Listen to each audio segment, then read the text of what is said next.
Mike and Heather from 105.1 The Buzz joining us live. Good morning. Good morning.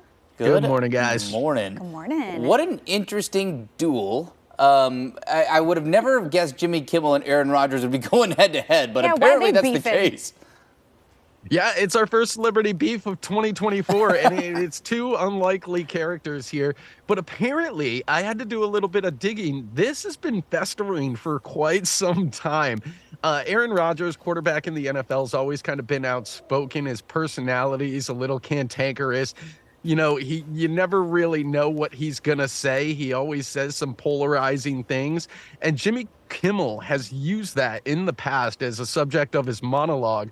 So apparently, Aaron Rodgers was doing his weekly hit on the Pat McAfee show on ESPN. Every Tuesday he does this. And he's kind of thrown jabs at Jimmy Kimmel over the course of his appearances on the show. And yesterday, with the news that the Epstein list, the Jeffrey Epstein list of celebrities and prominent folks that visited his island and traveled with him and were clients of his, is set to be released at some point here in the next few days. And Aaron Rodgers actually suggested Jimmy Kimmel was going to be on that list, to which Jimmy Kimmel took it upon himself to go on his own show, on his monologue yesterday, debunk those rumors, and then he threatened legal action on Twitter to Aaron Rodgers, saying that comments like that could put his family in danger. He's never met Jeffrey Epstein, never flown with him, doesn't know anything about him, and his name will not be on that list. Wow. Interesting. That's Drama.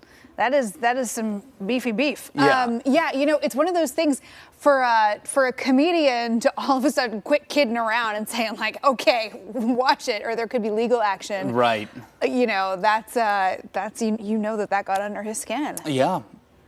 It definitely did. And, you know, both of them are facing their fair share of backlash on social media because of this. It'll be interesting to see how it pans out. But a side note, I did want to mention that Aaron Rodgers does plan on coming back to Oregon in the offseason to take part in another, what is it called, ayahuasca thingy that he's doing. That's where he goes into a... Oh, is this like this sensory deprivation retreat thing that he did? No, ayahuasca's a little stronger, but you know. Well, I know there's some sensory enhancing as well, but it's like a combination. Deprivation, I guess, of sorts. Yeah, he's done some interesting kind of woo-woo stuff over the years, but well, he's the future Hall of Famer. So. I guess we tested that one out early and found that you know, putting someone on the Epstein list, not a joke you want to make in 202024. This is true. We lost Heather. I think we lost Heather, but we have this really artsy, like abstract take of Mike right now, which is fun. Too. Okay.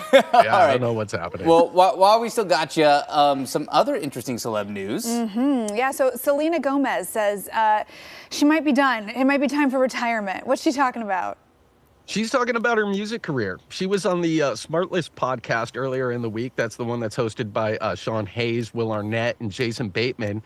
And she said that, you know, she might only have one musical album left in her.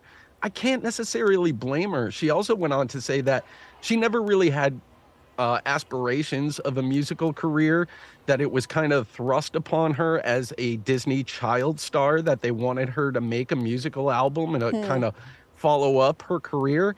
But you know what? She has the most followers on Twitter of any American, or not Twitter, Instagram, of any American, any female, and she's worth about $800 million. So I don't think she really needs to do it. Yeah, I mean, you're fine. You're able to coast from here. That's going to be fine. Yeah. It's interesting, though. She's one of those, like, child stars that seemed to make it into adulthood relatively unscathed, given, like, the level of scrutiny and when she dated Justin Bieber and everything. She was everywhere. Yeah. So the fact that she's still pretty much got things together and is like, yeah, I might be done with music. Yeah. Good for her. I guess she can. And she's still busy. She acts in a bunch of stuff, so. She does, Yeah, I know.